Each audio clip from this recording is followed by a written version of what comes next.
The Forth Bridge is one of the most famous structures, not just in Scotland, but anywhere in the world. Billy Connolly once said that just looking at it made him feel proud, and he's not alone. England's got the Tower Bridge, France has the Eiffel Tower, but we've got the Forth Bridge, and it's been here since 1890. In well over a century, it's never had its own visitor centre dedicated to it, but things may be about to change. Recently, I spent some time at the bridge with Craig Bowman, Senior Communications Manager at Network Rail Scotland, and he told me about the exciting plans to give people the chance to get right to the heart of this amazing structure. Well, Craig, what a beautiful sight this is here at Forth Bridge, and of course it's the jewel in the crown really of Network Rail. Yeah, absolutely. It's Scotland's best landmark, probably the finest railway bridge in the world. Still carries over 200 trains a day, and from our perspective, we couldn't have a better icon for Scotland's railways and Britain's railways. And the people back there knew how to build. They certainly did. It's 125 years old next year. It's just gone through a 10-year refurb, which was mainly about the coating system and the paint job, but the steelwork itself was in great condition. There was only minor repairs required. Now, you mentioned 125-year anniversary, 1890 it was built, of course, all those years ago. Very soon, though, people, as well as driving over it in the train, will be able to actually go on it. Tell us about that, it's very exciting. Well, certainly, we've got some proposals that we're taking forward at present. At the moment, they are very much just proposals. We haven't taken them through planning process yet, but certainly over the next 6 to 12 months, we aim to develop the proposals further so that we have designs that we can take to the councils for planning.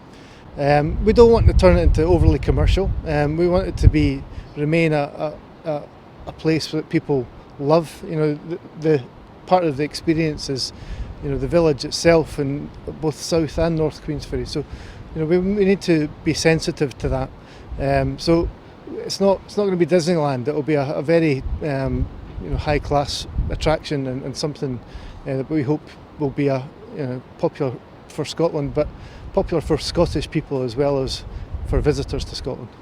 People have been crossing this bridge by rail since 1890, but soon they'll be able to go on it themselves. As the only location where the main bridge structure can be accessed by land, North Queensferry is the obvious choice for a fully accessible visitor centre. This proposal would see a discrete building created under the North Tower.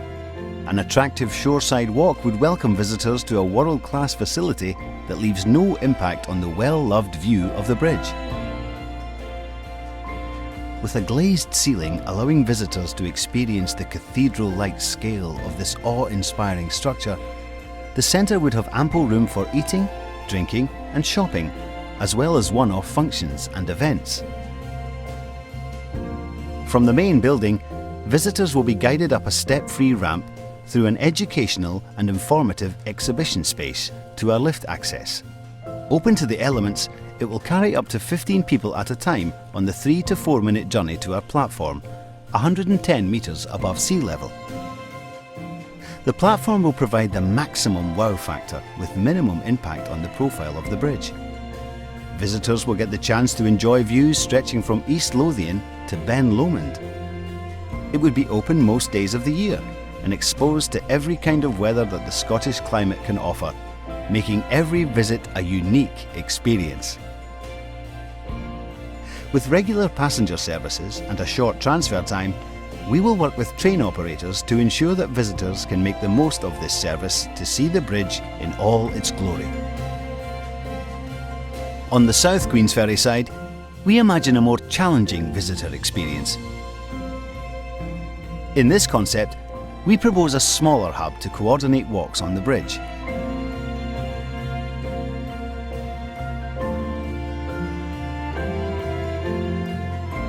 Entirely pre-booked, bridge walks would involve provision of safety gear and guided tours by specially trained leaders. In groups of up to 15 people, you will access the bridge up a slope, providing a taster for the later climb. From here, you will walk out along the approach span using a pre-existing walkway under the track. Once over the water, the real climb begins, with groups making their way to the top of the South Tower. Daring explorers can then take in the view before heading back to the comfort of the South Queensferry hub. Now, as a person who works for Network Rail and, of course, as a Scotsman himself, looking up at that structure, what does it do to you?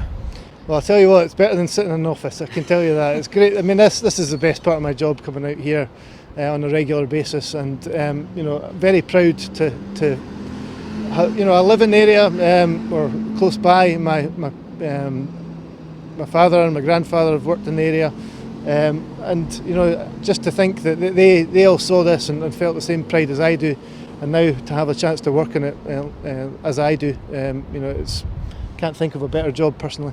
Well, I'm very excited to be climbing up to the top. Tell us what's going to happen today. We'll be accessing the bridge by hoist, which is just on the eastern face of the North Tower. It takes about 3 or 4 minutes to reach the top, where we have a scaffolding platform. It's a temporary platform, but it allows you to see great views from right over to East Lothian up to Ben Lomond.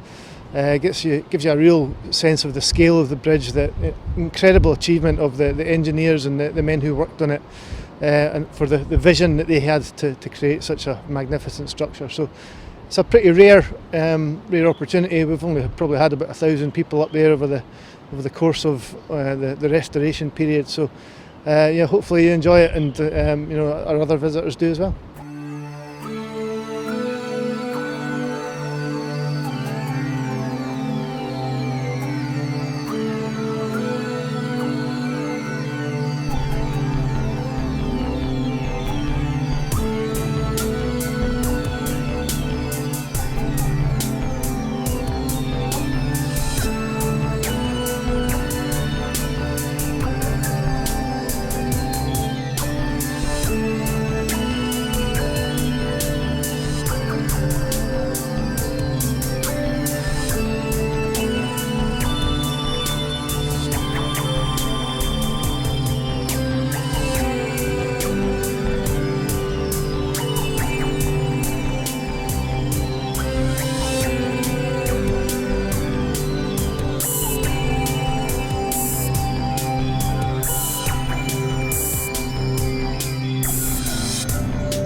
Well, I have to say I've waited 53 years for this.